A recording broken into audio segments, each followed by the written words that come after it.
자, 우리 옆에 분들과 다시 한번 인사하겠습니다. 오늘 정말 잘 오셨습니다. 자, 은혜 받기 원합니다. 네, 감사합니다. 여러분이 각박한 세상에서 한 주 동안 살아가시느라고 참 고생 많으셨습니다.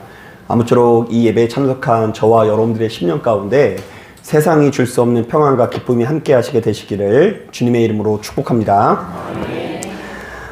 일전에 그 한 이웃교회 목사님께서 이런 고민을 털어놓으신 적이 있습니다. 자, 이분은 이 초등학교 근처에 교회를 개척하고 어린 학생들에게 복음을 전파하기 위해서 이 전도 축제라는 행사를 이렇게 기획을 하셨는데요. 만약 누군가 한 사람을 전도하면 그 친구에게 5,000원짜리 문화상품권을 나눠주기로 한 것입니다. 자, 그랬더니 그 전도 축제 날에 그 어린 학생들이 얼마나 많이 왔는지 한 주에 약 50명이 전도가 되었다고 합니다. 참 놀랍죠? 자, 그러니까 이 목사님께서 얼마나 행복하셨겠습니까? 이제 막 개척한 교회에 이제 자리가 한 30석 되는 이 교회였는데 어린 학생이 50명이 이렇게 앉아 있는 걸 보고 그야말로 장밋빛 미래를 그리면서 목사님이 굉장히 행복한 마음을 갖습니다. 자, 하지만 얼마 지나지 않아서 이분이 크게 실망을 했는데요. 왜냐하면 한 주 만에 새신자는커녕 기존에 나오던 학생들까지 교회에서 발걸음이 끊어졌기 때문입니다. 자, 웬고하니 그 학생들 사이에서 교회에서 그런 행사를 하면 서로 가주는 것이 관례라고 합니다. 자, 그러니까 새신자를 한 명 데려가면 얼마라고요? 5,000원이니까 요번에는 네가 왔으면 나도 다음번에는 가져야 되는 거예요. 그러니까 이제 지난주에 와줬으니까 이 친구가 다 가주다 보니까 이제 교회에 얼마 안 남았어요. 그러니까 이제 이 목사님이 처음에 원래 빈자리가 많았을 때는 괜찮았는데 가득 찬 것을 한번 경험한 다음에 빈자리가 생기니까 한동안 이 마음을 굉장히 아파하셨던 기억이 납니다. 사실 저도 그동안 교회밥을 먹으면서 이와 비슷한 행사들을 치른 적이 상당히 많습니다. 이때쯤 맞추어서 단골 레파토리가 뭐냐면 유명한 가수를 초대하는 거예요.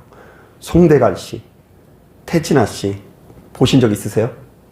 네, 제가 사인도 받아본 적이 있는 사람입니다. 그래 이제 불러가지고 이렇게 사람들을 더 오시게 하고요. 어떤 때는 가장 많은 사람을 전도한 사람에게 겨우 5,000원짜리가 아니라 냉장고를 선물로 줬던 기억도 납니다.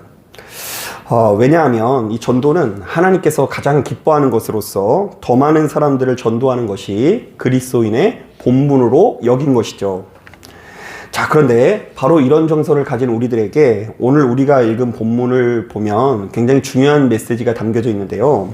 자, 본문을 꼼꼼히 묵상해 보면 주께서 우리에게 요구하시는 전도는 단순히 교회를 나오는 사람들의 숫자를 늘린다거나 교회의 규모를 늘리는 것에 초점을 둔 것이 아니라 제자됨에 초점을 두고 있다는 것을 알 수 있습니다.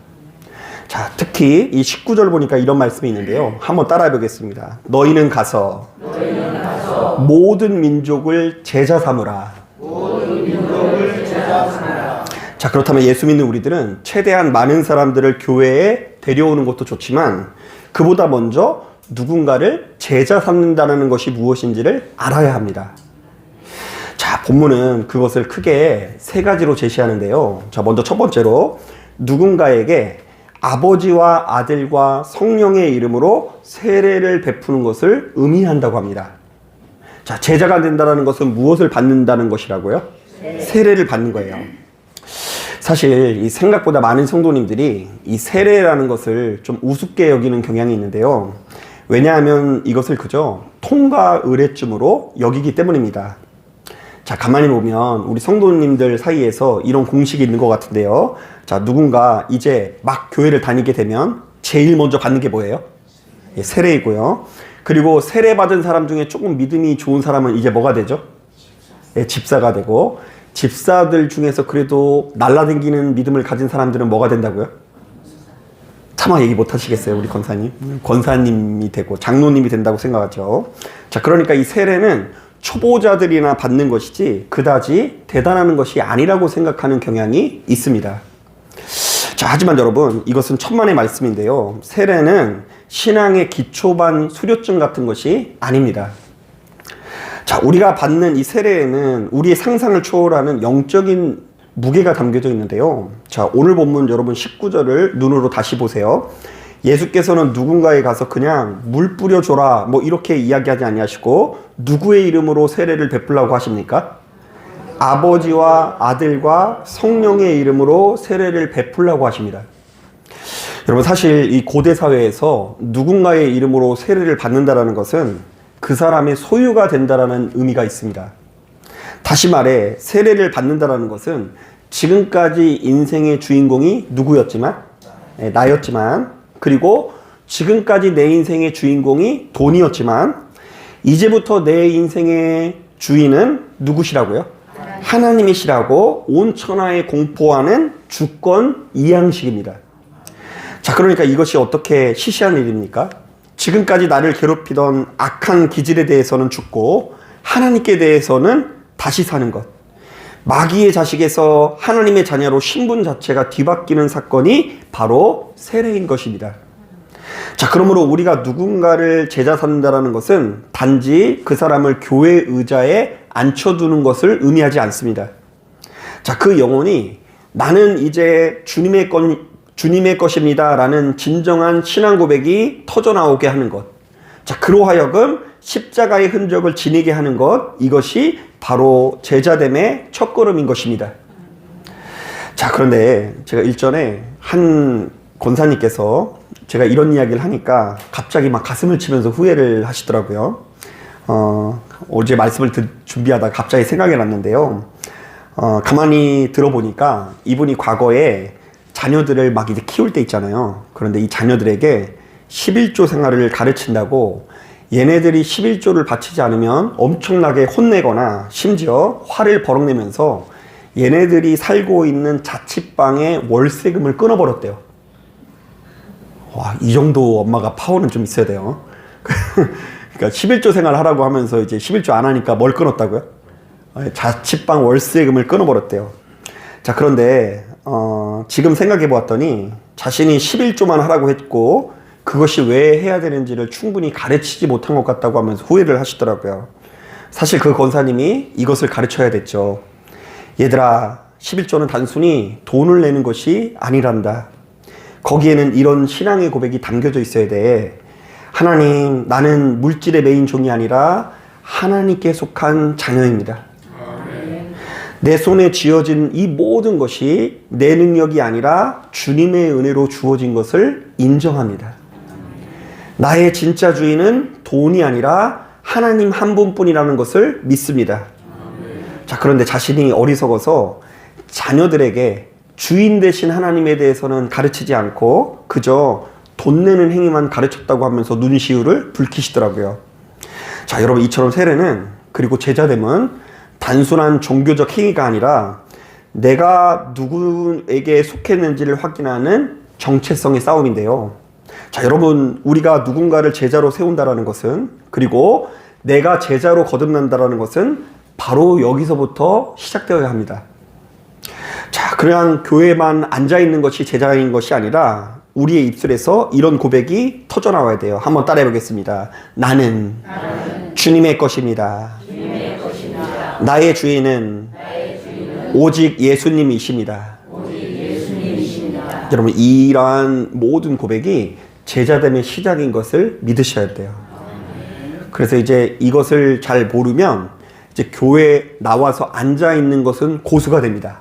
자, 그런데 이제 삶의 주도권을 누구한테 내어 맡기는 것? 하나님께 내어 맡기는 것에 좀 소홀히 여겨질 그 우려가 있어요. 그러니까 시간이 지나면 지날수록 나의 주인 되신 분이 하나님이십니다 라는 고백하에 첫 시작은 물로 세례를 받을지 모르겠지만 매일같이 예배드리는 가운데, 기도하는 가운데, 성령의 역사 가운데 내가 누구의 소유인지를 깨닫는 역사가 나타나야 될 줄로 믿습니다. 그래서 오늘 이 예배도 그것을 위해서 오신 거예요. 눈에 보이지 않지만 지금 성령의 세례가 부어지고 있는 줄로 믿습니다. 자, 그런가 하면 두 번째로, 누군가를 주님의 제자로 삼는다라는 것은 그로 하여금 주님의 가르침을 지키게 하는 것을 의미합니다. 자, 실제로 여러분 20절을 보니까 이런 말씀이 나오죠. 내가 너희에게 분부한 모든 것을 가르쳐 지키게 하라. 자, 우리가 여기서 놓치지 말아야 될 문장은 가르치는 것이 아니라 지키게 하는 것인데요. 사실 여러분, 우리 성도님들 보면 요새 얼마나 똑똑한지 모릅니다. 여러분, 요즘에는요, 세상이 참 좋아서 굳이 교회에 가보지 않더라도요, 너무나 다양한 종류의 설교를 들을 수 있어요, 없어요? 있어요. 그리고 요즘엔 제가 유튜브에서 기죽는 게 뭐냐면요, 우리는 겨우 이 휴대폰 하나 가지고 방송을 하잖아요. 그런데 이제 이 좀 큰 교회 같은 경우에는 방송국 수준이에요, 방송이. 그러니까 이제 그 자막 나오는 거 보면 기가 죽어요. 기가 죽어. 얼마나 이 훌륭한 말씀이 매일같이 쏟아지는지 모릅니다. 그래서 이제 이곳저곳에서 우리 성도님들이 워낙에 좋은 설교를 많이 듣고요.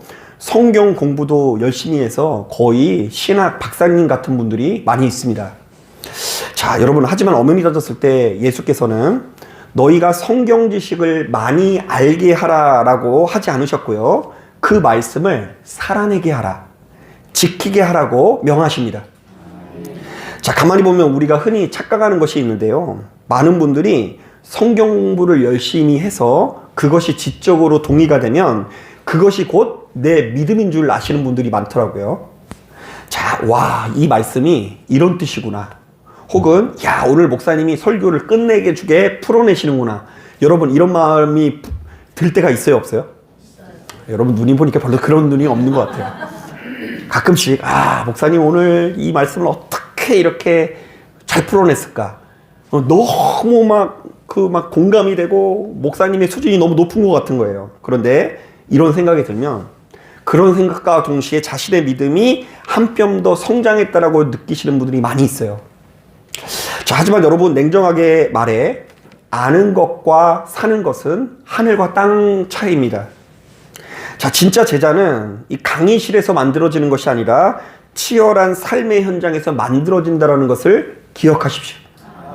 자, 이를테면 일주일에 한 번씩 교회 나와서 예수님의 말씀을 듣고 교회 고개를 끄덕거리는 사람이 제자가 아니라는 것이고요. 삶의 현장에서 말씀대로 살기 위해서 치열하게 노력하는 사람, 이를테면 여러 가지 손해를 보더라도 정직하게 장사하고 내 자존심이 완전히 박살나는 순간에도 주님의 말씀 때문에 원수를 용서하려고 몸부림치는 사람이 진짜 제자된 삶을 살아갈 수 있다는 것입니다.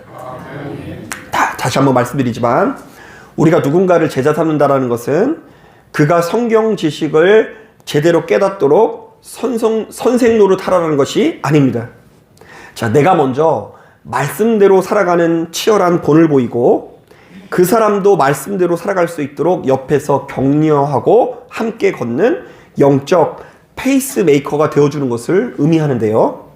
만약 우리가 이것을 제대로 깨닫지 못하면 주님의 말씀대로 살기 위해서 정말 아무것도 안 하는 사람이, 혹은 세상의 사람들보다 더 나쁘게 살아가는 사람이 자기 자신을 의인으로 여길 소지가 있는 거예요. 자, 지금 나는 하나님의 말씀대로 살기 위해서 노력을 해요, 안 해요? 안 하는데 하나님을 아는 지식이 많다라는 이유로 자기 자신을 의인으로 여긴다라는 거, 이것만큼 재앙이 없는 거예요. 자, 그러므로 우리는 그 목표를 분명히 해야 됩니다. 자, 누군가를 말 잘하는 신자가 아니라 말씀대로 살아나는 제자로 길러내는 것, 그것이 진짜 전도라는 것을 가슴 깊이 깨닫길 바랍니다. 이게 무서운 거기도 해요. 그러니까 우리가 주변 사람들에게 말씀대로 살아가는 모습을 보여줄 수 있어야 된다는 이야기예요. 자, 그런가 하면 마지막 세 번째로, 누군가를 제자 삼는다라는 것은 그분과 동행하는 삶을 살게 되었다라는 것을 의미합니다. 자, 여러분, 여기까지 말씀을 들으면 여러분들의 표정이 조금 어두워질 수 있죠. 자, 아마 이렇게 이야기할 것 같아요. 아유, 목사님, 사람 하나 교회 데려오는 것도 힘들어 죽겠는데 그 사람의 주인을 바꾸고 그리고 말씀대로 살게 한다고요? 솔직히 말하면 저는 그런 능력이 없습니다. 목사님, 제 코가 석자입니다. 이렇게 말씀을 하실 것 같아요. 자, 맞습니다. 냉정히 말해 여러분도 그렇고 저도 그렇습니다. 자, 우리가 무슨 재주로 남의 인생을 송두리째 바꿀 수 있겠습니까? 자, 단언컨대 사람의 힘으로는 사람을 온전하게 변화시킬 수가 없습니다. 자, 그래서 예수님께서는 이 무거운 명령의 앞뒤로 아주 놀라운 믿음의 보증수표를 남기셨는데요. 여러분 먼저 눈으로 한번 보세요. 18절을 한번 보십시오. 예수께서 나와 말씀하여 이르시되 무엇을 내게 주셨으니? 하늘과 땅의 모든 권세를 내게 주셨으니. 그러니까 하나님께서 주신 능력이 있어야 할 수 있다는 얘기겠죠. 자, 20절 끝부분을 보십시오. 볼지어다 내가 세상 끝날까지 너희와 항상 함께 있으리라. 여러분 이것이 무슨 뜻입니까? 누군가를 제자 삼는다라는 것은 내 능력으로 하는 것이 아니라는 것입니다. 하늘과 땅을 움직이시는 주님의 권세가 지금 이 순간 우리와 함께 할 때에 그것이 이루어질 수 있다라는 약속인 것입니다. 여러분 우리가 복음을 전하려고 입을 뗄 때, 우리가 누군가를 양육하며 남몰래 눈물 흘릴 때 우리는 결코 혼자가 아니라는 것을 기억하십시오. 나와 함께 하시는 주님의 권능이 나의 부족한 입술과 섬김을 통해 저 영혼에게 흘러들어가는 것입니다. 그러니까 나는 그저 순종하면서 전할 뿐이고 그 영혼의 마음문을 여사 제자로 빚으시고 변화시키는 역사는 나와 함께 하시는 주님께서 하신다라는 것을 믿으시길 바랍니다. 자, 그러므로 여러분 너무 부담스럽거나 두려워하지 마십시오. 내 능력이 아니라 주님의 권세를 의지하며 나갈 때 주께서 친히 사람 낚는 업으로 우리를 사용하실 것입니다. 자, 바로 이런 점에서 제가 최근에 그 참 감동이 되는 이야기를 여러분들과 함께 나누고 싶은데요. 자, 여러분들이 잘 아시는 것처럼 우리 교회는 그 2개의 음악 연습실과 이제 얇은 벽 하나를 가지고 공간을 공유하고 있지 않습니까? 그래서 이제 예배당이 이렇게 공유되어 있는 곳이 이제 색소폰 연주실이고요. 그리고 저기 우리 식사하는 장소랑 공유되어 있는 것이 이제 밴드랑 이렇게 공유하고 있습니다. 그래가지고 이제 어젠가는 진짜 무슨 모여가지고 합주를 어찌나 하시는지 이쪽에서는 색소폰 소리가 나고 저쪽에서는 막 드럼 소리가 나가지고 제가 지금 뒤통수가 좀 더 납작해졌어요. 자, 그런데 방음이 완벽하지 않은 탓에 우리가 이렇게 서로 이렇게 소리를 공유하는 것이 굉장히 익숙할 때쯤 여러분 아는 것처럼 한 성도님이 저희 교회에 나오시겠다라고 갑자기 선언을 하시더라고요. 그런데 이제 그냥 저는 절 보면 의뢰하시니까 의뢰 많은 분들이 그런 얘기를 하시거든요. 이렇게 여기 상가 지나가는 분들이 뭐 부탁해놓고 제가 들어주면 제가 한번 교회 나가야 되는데 이렇게 얘기해서 뭐 그러려니 했는데 하루는 거하게 밥을 사주시더니 그 이후로도 꽤 오랫동안 예배의 자리를 지키시더라고요. 자, 그래서 제가 도대체 무엇이 이분의 발걸음을 이곳으로 이끌었을까 궁금해가지고 한번 물어봤어요. 아니, 지난 평생 동안 교회 안 나가셨잖아요. 그런데 왜 갑자기 나오시려고 하죠? 이러니까 이제 그분의 인생 가운데 하나님이 역사하신 3가지 개입을 제 입장에서는 얘기를 해주셨는데요. 첫 번째로는 이분이 젊은 시절에 결혼식 때 주례를 해주신 분이 감리교 목사님이었대요. 그걸 기억하고 계시더라고요. 그게 이제 주례를 해주신 목사님이 감리교 목사님이었다라는 것이 일종의 그 인친 것처럼 그분들의 인생에 이렇게 딱 자리 잡은 거예요. 우리 결혼할 때 그 감리교 목사님이 주례를 해주셨다. 이게 되게 중요한 거더라고요. 그리고 둘째, 고단했던 직업군인 시절 오다 가다 드렸던 예배가 좀 위로가 되었던 경험이 몇 번 있었던 거예요.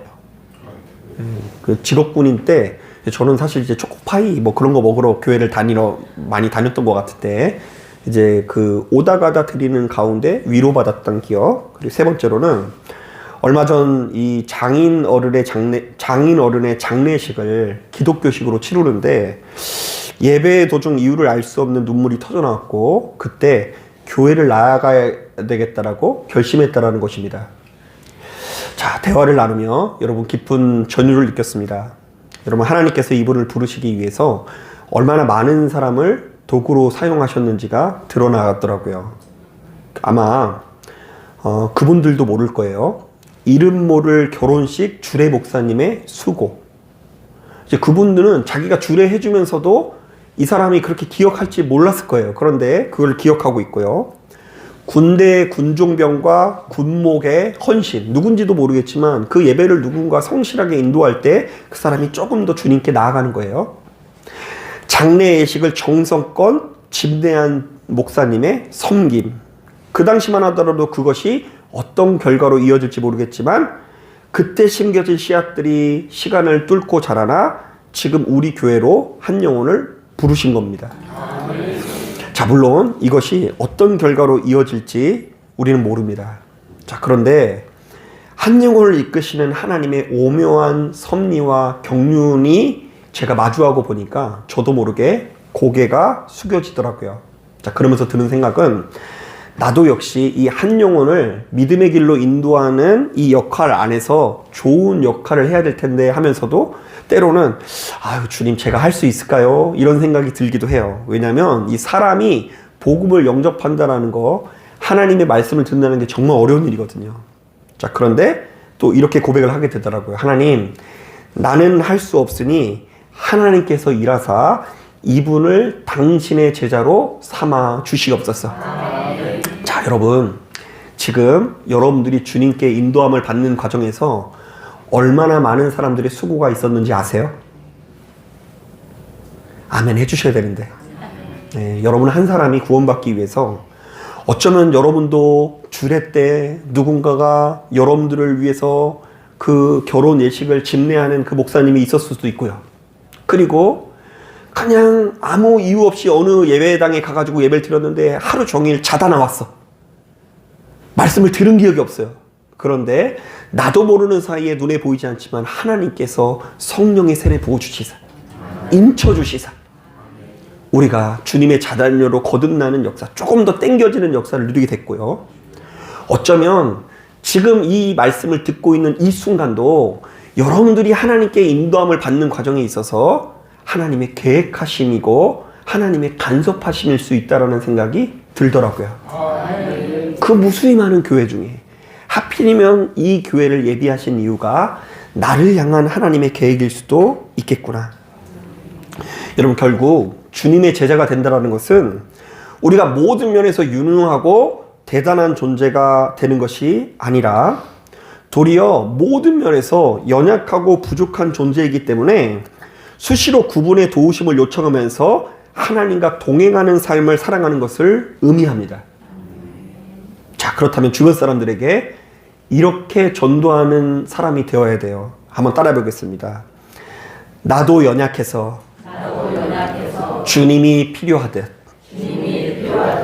당신에게도 주님이 필요합니다. 네. 내가 어떻다고요? 연약해서 누가 필요하다고요? 네. 근데 이거 전도를 잘 반대로 하시는 분이 있어요. 나는 대단해서 이미 주님이 필요 있어요, 없어요? 나는 필요 없는 거야, 막 나는. 내가 예수님 같아, 벌써. 그러니까 너는 누구만 믿으라고요? 나만 따라와, 나만 따라와. 이게 아니에요. 나도 연약해서 누가 필요하듯? 주님이 필요하듯 당신에게도 주님이 필요합니다. 자, 이런 점에서 제가 이제 참 아름다운 간증을 들은 적이 있는데요.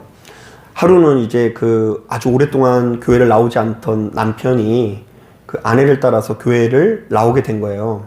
그래서 이제 제가 어떻게 이렇게 나오게 됐냐고 꼭 그런 걸 물어보거든요. 아무래도 관심이 있으니까. 그런데 이런 얘기를 하더라고요. 아내가 옛날에는 이제 그 걱정과 근심이 생기면 이 심령이 뒤집어지면 밤새 잠을 못 자고 그냥 초조해하고 그냥 술 한잔하고 뭐 그것을 막 견딜지 못해가지고 힘들어 했는데 어느 날 갑자기 아내가 교회를 나가더니 그 힘겹고 괴로운 순간, 잠이 안 오는 그 순간에 가만히 앉아서 뭘 하더라고요? 기도하는데 그 기도 소리가 뭐 중얼중얼 막 뭐라고 그러는데 그게 아마 방언으로 기도하는 것 같아요. 방언으로 기도한 것 같은데 그 머리맡에서 힘들고 죽겠으니까 살려달라고 아버지 하면서 뭐라고 랄랄랄라 하면서 기도를 하는데 그 모습 자체가 아내가 살아나는 것처럼 보이더래요. 아내 머리 위에서 무지개 광선이 나온다거나 갑자기 그 남편 눈에 그 예수님께서 그 아내를 안아주시는 환상을 본다고 하면 그런 역사가 있는 게 아니라 그 각박하고 괴로운 와중에 아내가 하나님을 붙들면서 도우심을 요청하고 있는 그 모습이 아름답게 느껴지고 아내가 다시금 살아나는 것처럼 느껴지더라. 아내는 그 이전에도 힘들 때마다 가서 뭐 술 한 잔 먹기도 하고 사람들 만나서 모여서 풀기도 하고 하지만 아내의 영적인 실력은 남편이 제일 잘 알아요. 아내가 힘이 없어. 이겨내지를 못해요. 조금만 힘들면 요동치고 좌우로 흔들리고 죽을 것 같은 삶을 살았어요. 그런데 그 와중에 우리의 주인 되신 하나님의 존재를 인정하고 그분께 밤새도록 나를 살려달라고 도우심을 요청하는 그 자세가 훨씬 더 성장한 것처럼 느껴지더라. 여러분, 하루라도 빨리 이 사실을 주변 사람들에게 알려주는 것이 중요합니다. 그러니까 전도는 내가 대단하다라는 것을 알려주는 게 아니라 이렇게 연약한 나도 주님이 필요하듯 당신에게도 주님이 필요하다라고 선언하는 행위가 되어야 합니다. 자, 말씀을 정리합니다. 오늘 우리는 예수 믿는 우리들이 붙들어야 되는 진짜 사명이 무엇인지를 확인했는데요. 주님께서는 단순히 자리를 채우는 무리가 아니라 생명력 있는 제자를 원하신다는 것을 배웠습니다. 자, 그렇다면 예수 믿는 우리들도 그 시선을 숫자에서 본질로 되돌려야 되는데요. 여러분, 본문은 이것을 위해서 크게 세 가지를 요구합니다. 자, 첫째, 누군가에게 세례를 베푸십시오. 자, 이것은 누군가에게 세례를 베풀기도 해야 되지만 나에게도 어떻게 해야 되는 거예요? 세례를 베풀어야 돼요. 자, 이것은 나는 하나님의 소유입니다 라는 분명한 신앙 고백을 갖도록 도우라는 이야기예요. 네, 그러니까 너의 시간이 순전히 너의 것만은 아니다. 일주일의 시작은 무엇으로 시작을 해야 된다고요? 예배로 시작을 해야 된다. 그게 주일이잖아요. 주일은 여러분 마지막 날이에요? 첫 번째 날이에요?